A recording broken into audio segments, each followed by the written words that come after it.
8년 8개월 동안 32만 명이 파병되어 조국의 이름을 걸고 싸웠지만 이제는 역사의 뒤안길로 물러난 월남전 참전자들. 큰 희생에도 불구하고 아직까지 제대로 보상을 못 받고 있다는데 월남전 참전자들에게 포괄적 보상 특별법이 주는 의미를 사건 현장에서 들여다본다.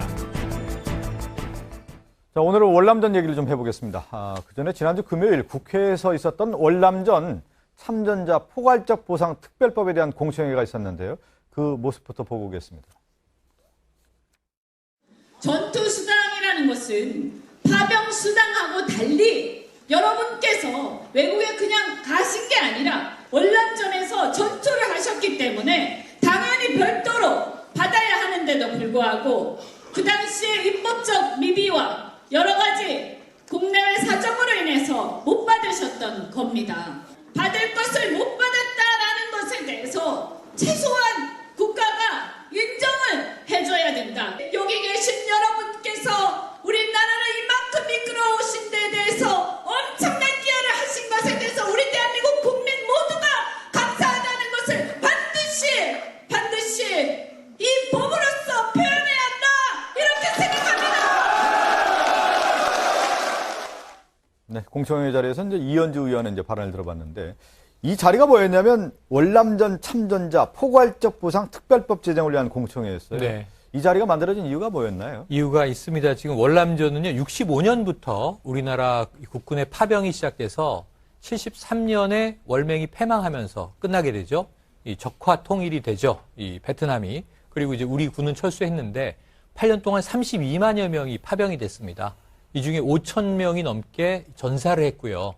부상자는 5만 명을 넘습니다. 근데 고엽제 피해자는 더 많아요. 14만 명으로 추정이 되고 있는데, 자, 이분들이 고국에 돌아와서 지금 어떤 대우를 받느냐. 참전 명예 수당이라는 걸 줍니다. 예. 이게 2002년도에 16년 전에 5만 원이었습니다. 그래서 2012년경에 한 15만 원으로 인상이 됐어요. 그래서 이걸 박근혜 정부 때 22만 원으로 인상을 합니다. 올해 문재인 정부 들어와서 30만 원으로 인상을 했습니다. 그러니까 높아졌는데 문제는 지금 1인 가구 한 달 최저 생계비가 얼마인지 아십니까? 66만 원을 넘어서 67만 원 정도가 됩니다. 약. 거기에 반도 안 되는 거죠. 네. 그러니까 어찌 보면 이 참전해서 부상도 당하고 고엽제 피해로 고생하는 분들이 혼자 사시는 분도 꽤 되는데 1인 가구 최저 생계비도 못 받고 있다는 게 말이 되는가 하는 열변입니다. 무슨 얘기인가 알겠네요. 그러니까 네. 이제 포괄적 보상 특별법이라는 것은 이제 월남전 참전자에게 최저 생계비 정도는 보상을 해줘야 되는 네. 것이 아니냐라고 하는 것이 이번에 이제 공청회에서 열렸던 어떤 가장 큰 주장이다 이렇게 봐야 되겠네요. 그렇죠. 또 거기에서 또 이 월남전, 베트남 전쟁 당시에 미국 말고 뭐 태국이나 뭐 우리나라 6개 나라가 참전했는데요. 미국에서 전투수당을 줬는데 그 전투수당 관련해서 우리 법 중에 군인보수법이라는 법이 있는데 이 법에 따르면 전시사변 또는 이에 준하는 국가 비상사태에서 전투에 종사하는 자는 전투근무수당을 지급한다라는 규정이 있는데 이 규정에 따라서 그 전투수당을 좀 지급을 했었어야 되는데 국가 비상사태, 우리 국가 비상사태 아니고 다른 나라 국가 비상사태 해석이 좀 여지가 있기 때문에 네. 그때 사실은 100을 받았다 그러면 10밖에 안 줬다. 미국에서 맞아요. 받았던 돈을 아니면 얼마 안 줬다. 이런 논란도 있고 네. 그 돈이라도 좀 줬어야 되지 않느냐. 이런 논란이 계속 있는 상황입니다. 그러니까 당시에 이제 그 미국에서 이제 전투수당, 참전한 국가의 네. 군인들에게 전투수당을 줬는데 그 돈이 국고에 들어가면서 실적으로 참전했던 사람에게는 지급이 안 됐다라는 네. 주장인데 그러면 법적으로 봤을 때 이분들의 주장은 그러면 그 당시에 어떤 그 전투수당을 우리에게 소급해서라도 달라 이런 주장인가요? 근데 이제 문제는 그 국가배상 청구권에 관련해서 헌법에 규정이 하나 있어요. 그러니까 군인, 군무원, 경찰 공무원 같은 경우에는 전투훈련 등 직무집행과 관련해서 받은 손해에 대해서 법률이 정하는 보상 외에 국가배상 청구를 할 수 없게 돼 있습니다. 이건 유신헌법 때 만들어져 있는 들어가 있는 조항인데 그게 대표적인 독소 조항의 하나라고 지금 지적을 받고 있는 조항인데 이것 때문에 법률이 정하는 보상이 없으면 그러면 국가배상 청구를 할 수가 없잖아요.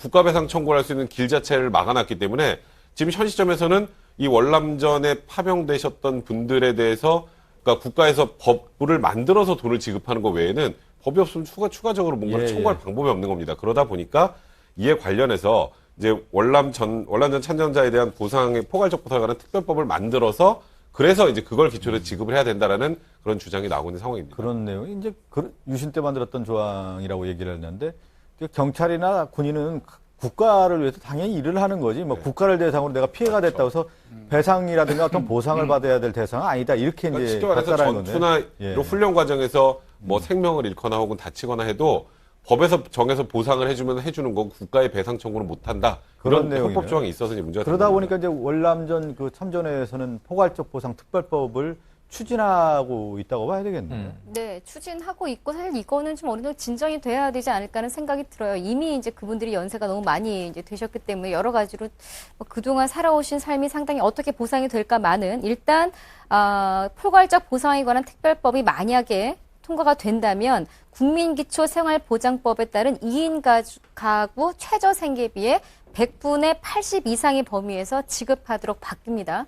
현재 2인 가구 최저생계비가 한 105만 원이 조금 넘는 걸로 알고 있는데 여기에 한 80%를 지급을 하고 매년 또 물가가 상승하지 않겠습니까? 물가 상승률도 반영을 해서 지급하도록 하는 등의 방법들로 참전자들의 명예를 좀 높이고 또 노후 생활에 대해서도 네. 좀 명예롭게 유지할 수 있을 정도의 보상이 지급돼야 되지 않겠느냐라는 얘기입니다. 국가를 위해서 이제 희생을 했는데 노후와 관련해서 어느 정도 국가 최저 생계비 정도는 이제 보장해줘야 된다라고 하는 것이 이 법의 이제 취지라고 좀 볼 수가 있겠는데 월남전 얘기를 좀 해보면 당시에 그 참전자들의 기간도 상당히 좀 길지 않았습니까? 그렇습니다. 1964년부터요. 1973년까지 우리나라에서 이 파병이 됐는데 기간으로 따지면 8년 8개월입니다. 네. 그 8년 8개월 동안 총 인원이 32만 5,517명이 파병돼 가지고 그 중에서 5,099명이 전사했습니다.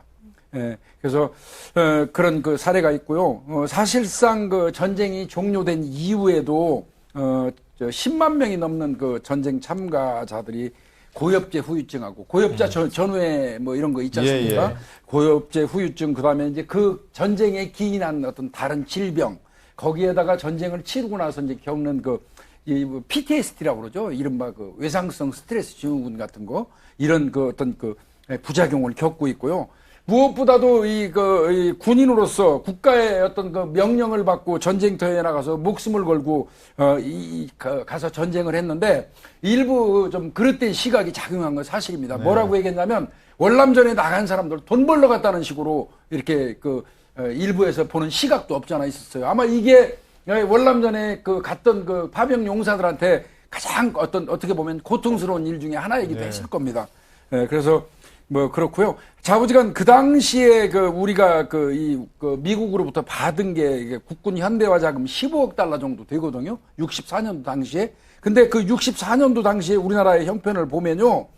외환 보유고가 1억 1천만 달러에 불과했고 국민 1인당 소득은 87달러였습니다. 예. 그렇게 따진다면 그 당시에 미국으로 받았던 그 돈은 15억 달러는 어마어마하게 큰 돈입니다. 네. 그리고 이제 사실 이제 베트남전과 관련해서 어떤 역사적 평가를 할 때 참가 이후에 이제 우리나라 산업화에 상당히 기여를 했다라고 하는 부분이 있는데 결국 그러한 주장들을 또 펴고 있는 거 아니겠습니까? 그 참전했던 분들이 베트남전의 어떤 역사적인 문제도 있겠지만 그들의 어떤 희생을 통해서 이제 국가 발전에 기여했다라고 그렇게 주장하는 분도 계시는데 지금 이제 고엽제 후유증에 대한 얘기를 했는데 일단 저 얘기는 역사에서 사실 좀 숨겨져 있다가 숨겨져 있던 이야기죠. 이야기했다가 다시 이제 나온 지가 얼마 안 됐죠. 사실은 미국에서도 쉬쉬했고 우리나라에서도 쉬쉬했습니다. 네네. 저것은 인정하지 않는다. 부상으로. 그래서 부상자는 아까 공식 통계는 11,000명으로 돼 있기도 하고요. 어떤 책에는 5만여 명으로 돼 있기도 합니다.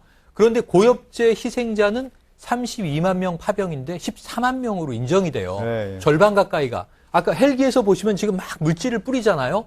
정글에서 전투를 하다 보니까 열대 우림에 베트콩이 숨어 있는 것을 잘 식별하기 위해서 저 물질을 뿌려서 이 나무들을 고사시킨 겁니다. 고엽제죠. 다이옥신이라는 물질인데 저게 저 당시에는 인체에 유해한 건지 몰랐어요. 그렇게 이야기를 안 했어요. 그래서 우리나라 병사들이 저걸 뿌려주면 철모를 벗고 저걸 맞았다고 합니다. 더운 지역이다 보니까 비가 내리는 것처럼 시원하다고 저걸 몸으로 맞았는데 돌아와서 후유증이 생겼고 이 문제는 다이옥신은 2세까지도 유전이 됩니다. 그러니까 아주 끔찍한 일을 겪으신 거죠. 네, 저희들이 이제 월남전 관련해서 참전자들이 이 포괄적 보상 특별법에 대한 어떤 공청회가 있었고 그들의 주장이 뭐고 또 그들의 안고 있는 어떤 문제라고 할까요? 어려운 점들에 대한 얘기를 저희가 좀 풀어서 말씀을 좀 드렸습니다. 사건 상황실로 가죠.